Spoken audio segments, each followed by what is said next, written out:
কোঠাটার বিরুদ্ধে যখন আমরা প্রথম সংগ্রাম করেছিলাম, এই কোঠাটা দ্বারা আমি মনে করছি বাংলাদেশে একটা বৈষম্য সৃষ্টি করতেছে ছাত্র সমাজের মধ্যে।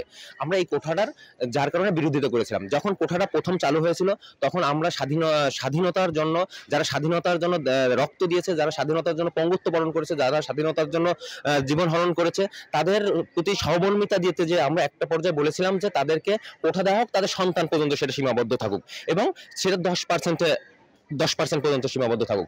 এরপরে আন্দোলনের মাধ্যমে সেটা রহিত করা হয়েছে। হাইকোর্ট নতুন করে কালকে রুলস যেটা জারি করলো, সেখানে তারা 30% করছে কোঠা।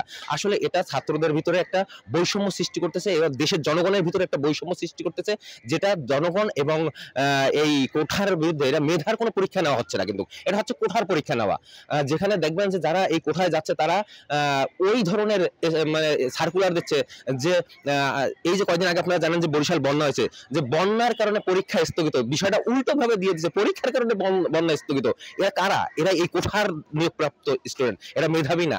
আমি তাই বলবো মেধার মূল্যায়ন করা হোক, কোঠাকে বাতিল করা হোক, কোঠা ভিত্তিহীন, অযৌক্তিক এবং বৈষম্যমূলক একটা পন্থা, এই পন্থাটাকে স্টে করা হোক। আমি এর বিরুদ্ধে আমরা প্রতিবাদ জানাচ্ছি। আমরা বিশ্বাস করি হাইকোর্ট যে রুলটা জারি করেছেন এই রুল স্থগিত করবে। আসলে চাকরি বাজারে পিছিয়ে থাকা একটা হচ্ছে মেধা যখন মূল্যায়ন না হয় তখন আপনার শতকরা 30% যদি পিছিয়ে থাকে, হাজারে কত পার্সেন্ট আসে আপনার হিসাব করলেই পারবেন। এটা একটা গাণিতিক হিসাব যে হাজার কত পার্সেন্ট, তখন লাখে কত পার্সেন্ট আসে।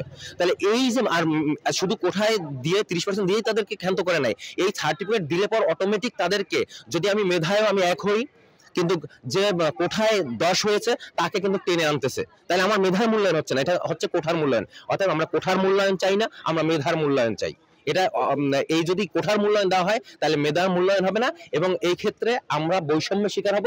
এই ক্ষেত্রে আমরা আমাদের ন্যায্য যে দাবিটা, আমরা ন্যায্য যে অধিকারটা, আমরা অধিকার থেকে বঞ্চিত হব। জানেন যে বিষয়টা একেবারেই একটা তীব্র নিন্দা প্রতিবাদ জানানোর একটা বিষয়। সেটি হচ্ছে আপনি দেখেন 2018 সালে যখন এই কোটা আন্দোলন চলে তখন কিন্তু কোটার বিরুদ্ধে যখন সাধারণ শিক্ষার্থীরা রাস্তায় এবং বিভিন্ন জায়গায় যখন অবরোধ তৈরি করে তখন কিন্তু মাননীয় প্রধানমন্ত্রী বলেছিলেন যে কোটা সংস্কার করা হলো, প্রথম এবং দ্বিতীয় শ্রেণীতে কোটা থাকবে না।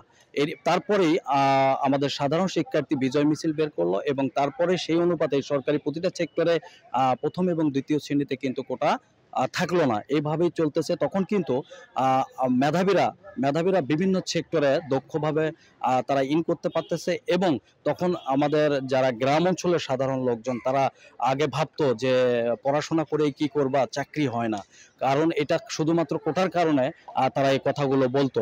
কিন্তু মাঝখানে যখন 2018 সালের পর যখন কোটার বিষয়ে করলো তখন কিন্তু দেখেন সাধারণ যারা মেধাবী শিক্ষার্থী তারা কিন্তু বিভিন্ন সেক্টরে চাকরি পাওয়া শুরু করলো। তখন কিন্তু গ্রাম অঞ্চলের মানুষগুলো বলে যে না, এখন তারা মেধাবী বা অনেক কিছুই প্রশংসা করায়।